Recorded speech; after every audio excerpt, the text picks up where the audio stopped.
90 दिन से लगातार चल रहे धरना प्रदर्शन के अंदर हमारे बीच में आई हुई पूर्व हमारी कांग्रेस पार्टी के अध्यक्ष, पूर्व केंद्रीय मंत्री, अभी लोकसभा के अंदर सांसद कुमारी शैलजा जी, हमारे हरियाणा प्रदेश कांग्रेस के कार्यकारी अध्यक्ष, पूर्व विधायक रामकिशन गुर्जर जी,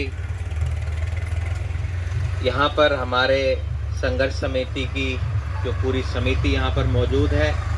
मैं तो समय समय पे आप लोगों के बीच में आता रहता हूँ और आज बहन जी जब यहाँ पर आई तब इन्होंने कहा कि भाई मैंने अखबार में पढ़ा था और लगातार 90 दिन से जो ये संघर्ष चल रहा है, मैं भी वहाँ जाकर अपनी आहुति डालना चाहती हूँ। मैंने कहा जी ज़रूर आप चलो। इन्होंने अपना समय निकाला और आज आप लोगों के बीच में अपनी बात रखेंगे भी, अपना समर्थन देंगे भी। मैं अभी रास्ते में बताता आ रहा था, मैडम पूछ रही थी कि भाई क्या मामला है, पूरे हरियाणा के अंदर चर्चा है, भाई रामगढ़ भगवानपुर के अंदर क्या हुआ है। मैं बता रहा था जी पहले का समय ऐसा हुआ करता था कि राजा ने जो बात कह दी थी चाहे गला कट जाए पर उसको पूरा करता था। पर मैं बोला जी हमारा राजा ऐसा है, वो मुंह से कोई बात कह देता है फिर उससे पलट जाता है। सच्चाई है ना जी ऐसी। आप लोगों के लेट समझ में आई बात। हम तो पहले भी समझाया करते थे भी हमारा राजा ऐसा है, तब कहा करते थे तो लोग नाराज हो जाया करते थे। ये पहले किसको समझ आई? वो जो एम्स वाले बेचारे माजरा के जो लोग हैं, उन्होंने कितने दिन संघर्ष किया और उस संघर्ष के बदौलत वह एम्स बन पाया। मीरपुर में हम यूनिवर्सिटी बनाना चाहते थे, एक व्यक्ति का अहंकार था, उस यूनिवर्सिटी को बनने में उसने अड़ंगा लगाया। और अब जब अच्छा भला भगवानपुर और रामगढ़ ने अपनी ज़मीन दे दी 10 एकड़ की। मैडम जब मैं विधायक था तब मेरी लगातार ये कोशिश रहती थी कि भाई किसी तरीके से रेवाड़ी के पीने के पानी के लिए डिग बन जाए। उसके लिए कई गांव मैंने देखे, गोकलगढ़ भी हम लोग गए, चांदावास हम गए, मेरा पूरा कार्यकाल निकल गया पर हम लोगों को जगह नहीं मिल पाई। ये तो बड़प्पन है रामगढ़ भगवानपुर गांव का, जिन्होंने सबसे बड़ा काम किया। किसी प्यासे को, वो भी आ रहा हूँ, प्यासे को पानी पिलाना सबसे बड़ा धर्म होता है। आप लोगों ने वो काम किया पर आपने अपना अंगूठा खुद काट लिया। ये गलती हुई है, बिल्कुल। आप उसके छलावे में आ गए। एक तो ऊपर बैठा है, एक नीचे है हमारा।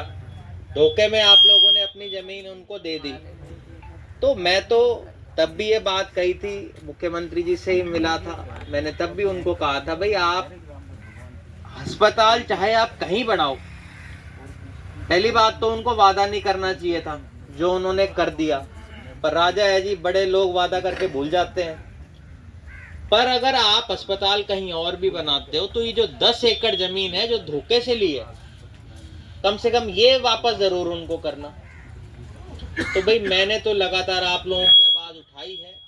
आज लंबा समय मैं नहीं लूँगा, वैसे तो हमें 2 बजे आना था, पर क्योंकि पिछले कार्यक्रम में समय ज़्यादा लग गया, अब मैं रामकिशन हमारी पूर्व सांसद कुमारी शैलजा जी से भी मैं दरख्वास्त करूँगा कि कांग्रेस पार्टी के कार्यकारी अध्यक्ष चौधरी रामकिशन जी गुर्जर और अन्य सभी साथीगण, संघर्ष समिति के मेरे सभी सम्मानित बुजुर्गों, मेरी प्यारी बहनों, नौजवान साथियों, मुझे बताया गया यहाँ के बारे में, मैंने पढ़ा भी और मीडिया में भी देखा काफ़ी दिन से जो आप लोगों का संघर्ष, कोई नहीं, ठीक है, मैं नज़दीक कर लेती हूँ, ठीक है, जो आपका संघर्ष चल रहा है।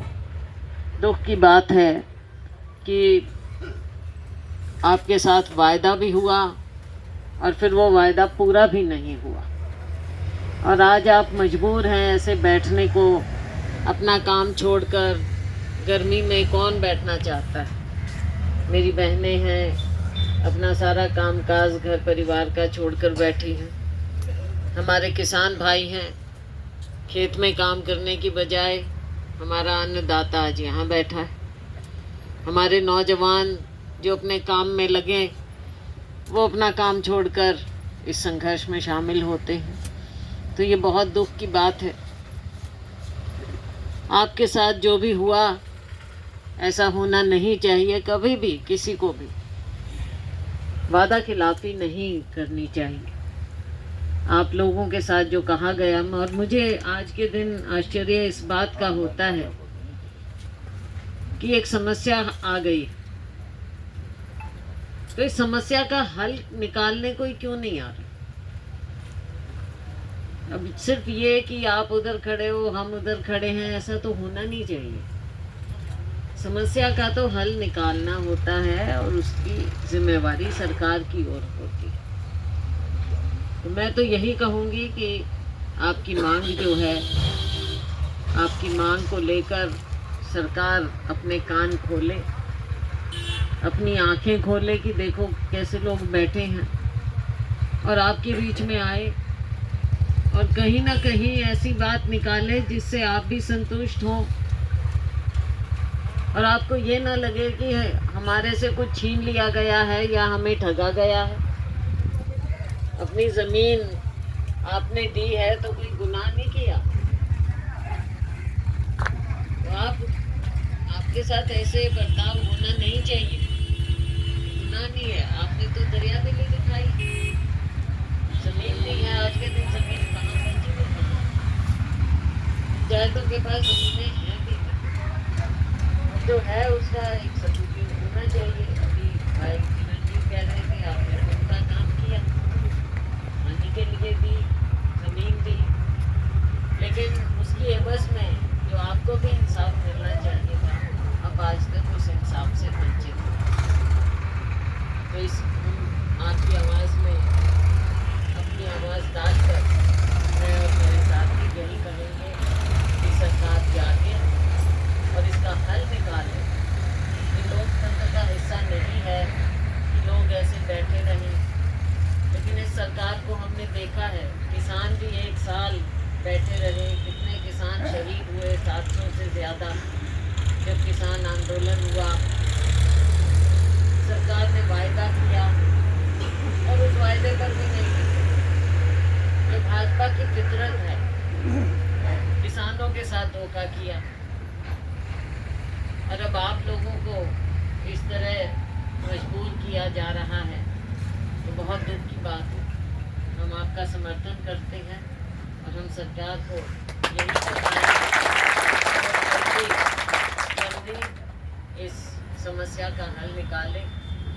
ये ना आपके लिए ठीक हो रहा है, आपके साथ ज्यादती हो रही है बल्कि, और ये सरकार के लिए भी ठीक नहीं है जब हमारा अन्नदाता, हमारा किसान, हमारा मजदूर अगर मजबूर हो जाए तो ये कोई भी किसी भी सरकार को हिला सकता है। ये ना भूलें।